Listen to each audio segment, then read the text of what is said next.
Anyana Tansa to Daang Hari Open Canal Road, Daang Nia Road to Open Canal.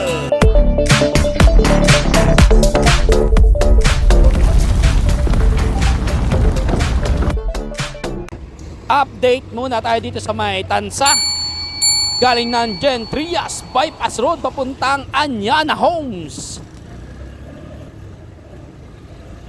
Hello guys, ayan. Tingnan natin guys ito Gen Trias Bypass Road. Kung makita nyo, yan Gen Trias Bypass Road. Meron po diyang kantuhan papuntang Tansa. Yan, nasa sa gitna na yan. At napunta po ito ng Anyana Homes. Yan. Papuntang Tansa. Dito po sa lugar ng Anyana Homes, Tansa, bago sumapit dito sa may rotonda, ito. Yan. Ay merong nakalagay dyan na signboard. Kung mapapansin nyo, Daang Hari Road to Open Canal, o Open Canal to Daang Hari. Yan. Meron po dyan sa kantuhan dyan na signboard.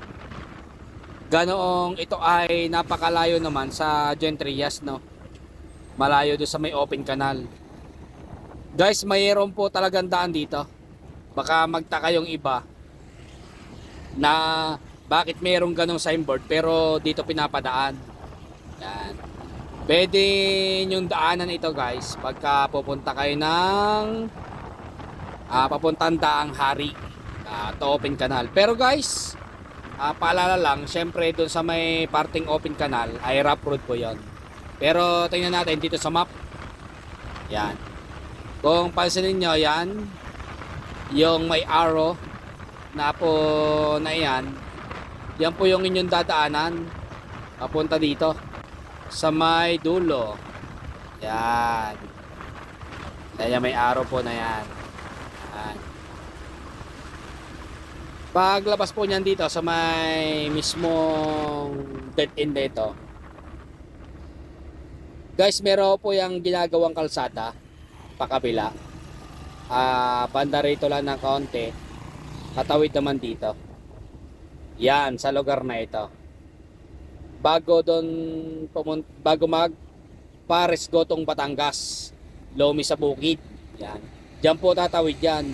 Yung mga nakakadaan dito sa lugar na ito, yan sa kanto na ito, makikita po yung ginagawang daan dito sa may gitna ng palayan. Yan po, dito po tatagos yon sa lugar na ito. Bagaman hindi pa ngayon tapos, syempre pagka kayo po ay kumanan dyan, dito po naman kayo lalabas sa Barangay Hall Punta 1. Yan, sa may lugar na ito. Ito pong daan na ito ay papuntang Tansa saka 13 Martires Road. Pero dahil tayo ay papuntang Open Canal, guys, syempre kaliwa tayo. Yan. Pagka kumaliwa kayo, dire-diretsuhin nyo lang po yung kalsada na yan.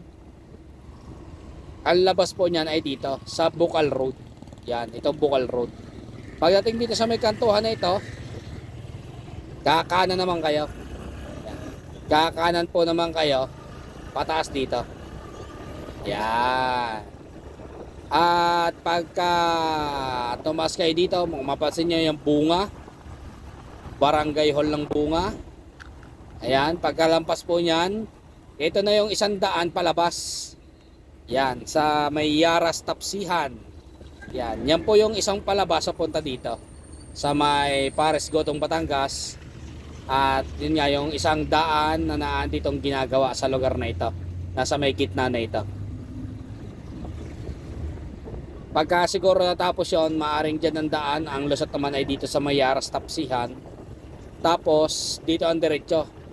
Ito po ay Nia Road, yung lugar na ito. Yan. Ito po ang blue na ito. Ito ay ilog. Tapos ito ng Daang Nia. May mga kanal po dyan na patubig. Yan, palusot po dyan, pabalik sa Tansa. At ito po naman lugar na ito, guys, yan. Westwood. Ito po ay papasok ng Antel. Yan. Papasok po yan ng Antel, yan lugar na yan. Westwood. Tapos ito namang nasa may kanan, ito po ay Redfern. Yan po, yung nasa may kanan na yan. Redfern naman. Guys, ito po yung magiging daan nyo. Itong daang niya na ito. Kapag kayo ay pupunta ng Open Canal o Daang Hari. Yan. Paglabas nyo po dito sa may Governor's Pier. Ito na po yan. Governor's Pier na yun. Ito. Itong lugar na ito. Itong kantuhan na ito ay Governor's Pier po yan. Yan. Itong lugar na ito. Yan. Governor's Pier. Makikita nyo naman. Ayan. Governor's Pier. Ito po yung kanto na yan. Posible guys na magkaroon ng daan dito o magkaroon ng tulay. Patawid naman dito sa NIA Open Canal na yan. Yan. Guys, posible pa lang ha. Kasi itong daan na ito na nasa tabi ng Mira Store. Ayan. Yan pang palusong na yan ay daan papuntang ilog. Yan. Yan po ay pagka bumabaha, hindi po nakakatawid yan. Kaya po pwedeng magkaroon talaga ng daan dito kadikit noong tubig na patubig ng NIA. Yan. Meron po diyan tulay sa lugar na yan. Patubig ng NIA. National Irrigation. Yan. Ito po kasing papuntang ilog na ito ay malalim. Malalalim po yung lubak niyan. Pakita ko sa inyo kung ano bang itsura doon pag dumaan mamaya, no? Pakita ko sa inyo habang nagmumotor. Tapos pagka tumas po kayo dyan sa lugar na yan, tatas po kayo dyan. Makita nyo yan ang NIA Road. Yan po guys ay rough road. Yan lugar na yan. Rough road po yan. Yan, papunta dito. Pagdating naman dito sa lugar na ito, yan. Ito po ay papasok sa gate. May gate na po ngayon dito.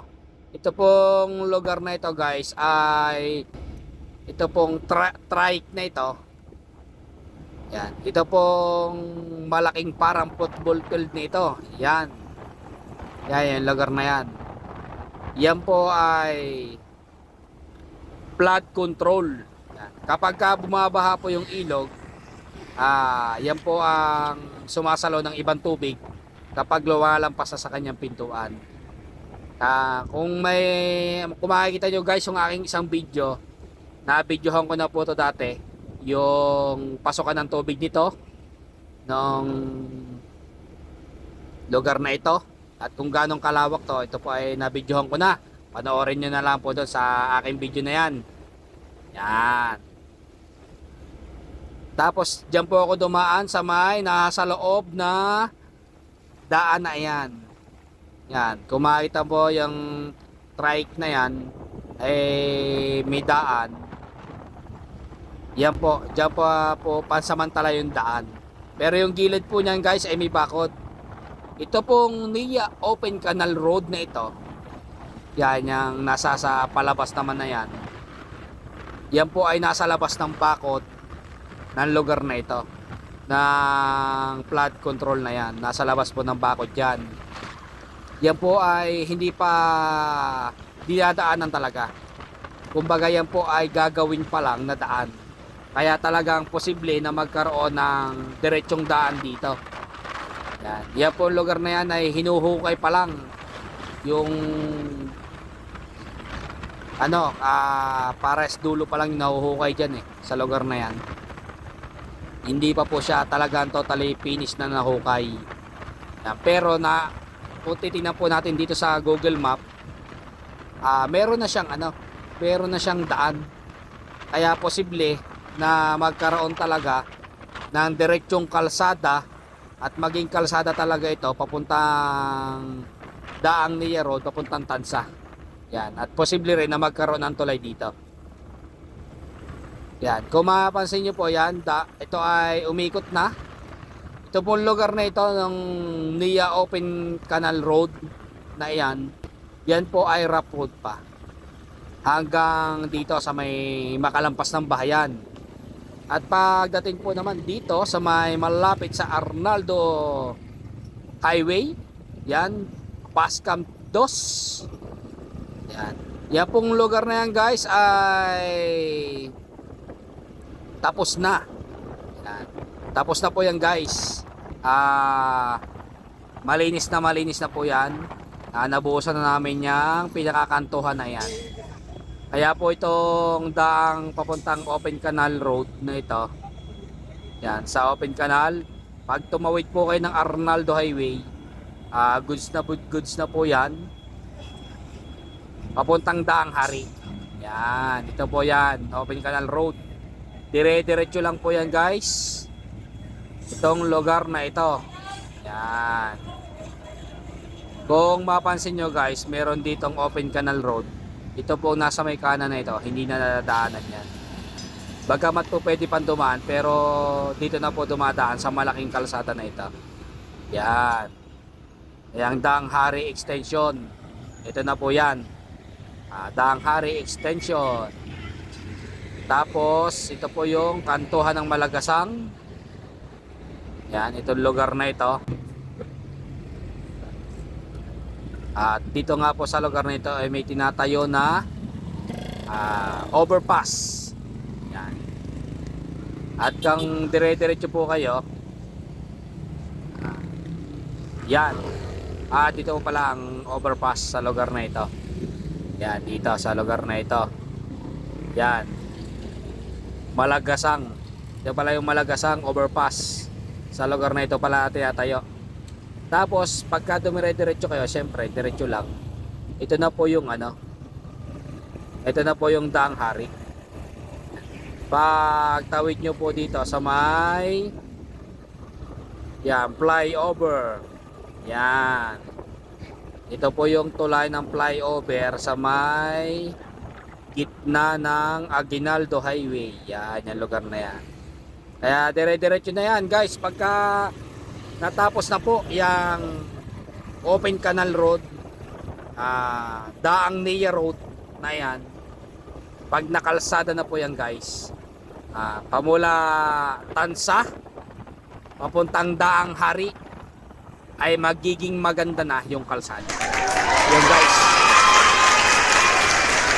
abangan yung ibang update dito sa lugar na ito para makita nyo kung ano na ba yung bago dito sa lugar na ito.